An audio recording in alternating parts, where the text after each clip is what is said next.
So we're going to kick things off with a deep dive into the basics, the very foundation of the English language, the alphabet.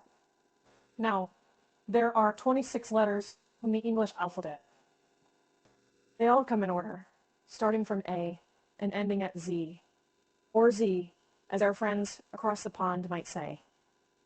Each letter has two versions, uppercase and lowercase. You're probably familiar with these from your everyday reading and writing, but let's go through them anyway. The uppercase, or capital letters, are the big versions of the letters. They're used at the beginning of sentences and for proper nouns, like names. And then we have the lowercase letters. These are smaller, and they make up the majority of what we read and write every day. The interesting thing is, uppercase and lowercase letters may look very different, but they're just two sides of the same coin. Take A and A, for example. Well, even though they look different, they represent the same sound. Now, let's run through the alphabet quickly. Uppercase is A, B, C, D, E, F, G, H, I, J, K, L, N, N. No other cases, uppercases, lowercase, A, B, C, D, E, F, G, H. It's essential to familiarize yourself with these letters in both their forms because they're the building blocks of every word you'll ever read or write in English. And as we progress, you'll become an expert at recognizing and using each one of them. So stick with me and we'll get through this together.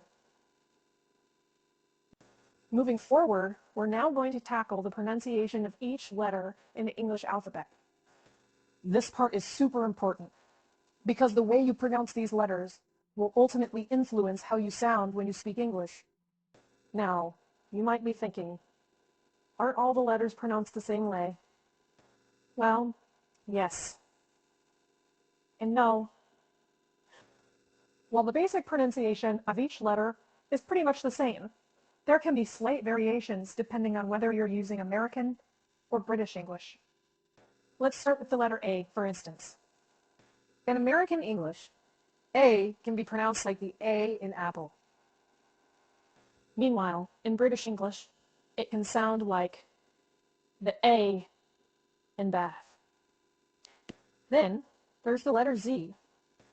In American English, it's pronounced Z, while in British English, it's Z. I know it can seem a bit confusing, but don't worry. It's all about practice and what you're more comfortable with. After all, both American and British English are correct, and native speakers will understand you regardless of which you use. As we progress, we'll go through each letter one by one, focusing on the correct pronunciation.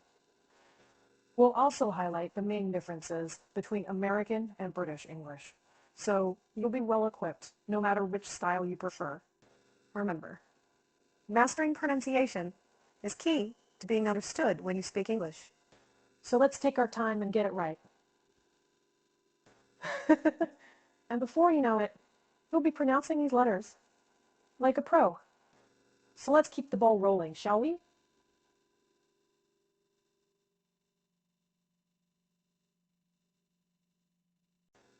Right. Let's move on to a topic that can be a bit of a minefield for English learners. Common errors and misconceptions associated with spelling and pronunciation. English can be a tricky language, and it's pretty common to come across words that don't quite behave as you'd expect them to. One common mistake is thinking all letters are always pronounced in words. Take the word night, for example. It starts with the K, but do we pronounce it? Nope, it's silent. The K just sits there like a wallflower, while the N and I take the spotlight. Then we have our homophones, words that sound the same but are spelled differently and have different meanings. Think to, and to, or there, and there. These can cause quite a bit of confusion, but with practice, you'll soon be able to tell them apart.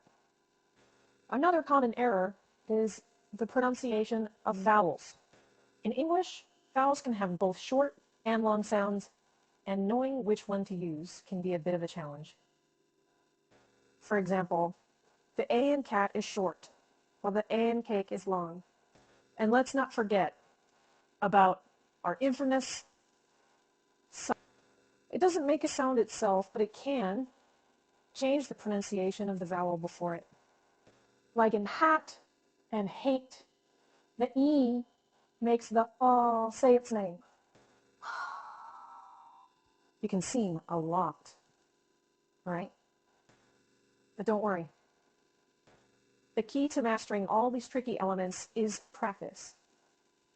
As we move forward, we'll go through these common errors and misconceptions one by one, and I'll give you tips and tricks on how to avoid them. So keep your spirits up, and let's tackle English together, one step at a time. Now, let's take a little detour and dive into some fascinating facts and the rich history of the English alphabet. Understanding the alphabet's background not only deepens your engagement with the language, but also makes the learning process more enjoyable. Did you know that the English alphabet we use today didn't just appear out of the blue? No. No. It has a long, complex history. Originally, it was the Romans who gave us the first version of the alphabet we use today, but it only had 23 letters. It wasn't until around the 16th century that the letters J, U, and W were added, bringing us to the 26 letters we know and love. Now, here's a fun fact that might surprise you. The sentence. The quick brown fox jumps over the lazy dog uses every letter in the English alphabet. This sentence is known as a pangram, and it's often used to display different types of fonts because it uses all the letters. And here's another nugget of trivia for you. Ever wondered why the alphabet is in the order it's in?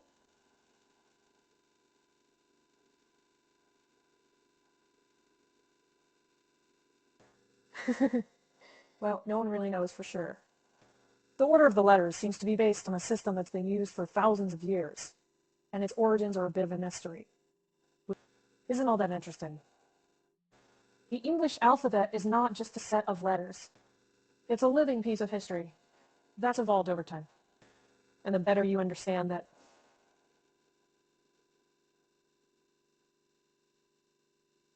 history, the deeper your connection to the language will be.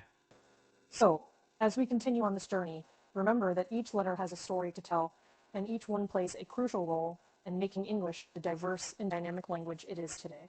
So, let's appreciate these 26 little heroes as we continue to explore and master the English language. All right, we've covered a lot of ground so far, haven't we? But knowledge without practice is like a car without fuel.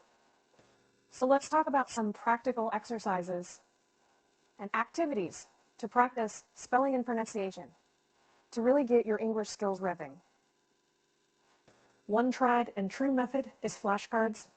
Write the letter on one side, and on the other side, write a word that starts with that letter and the sentence using that word. It's a simple way to practice spelling and see the letter used in context.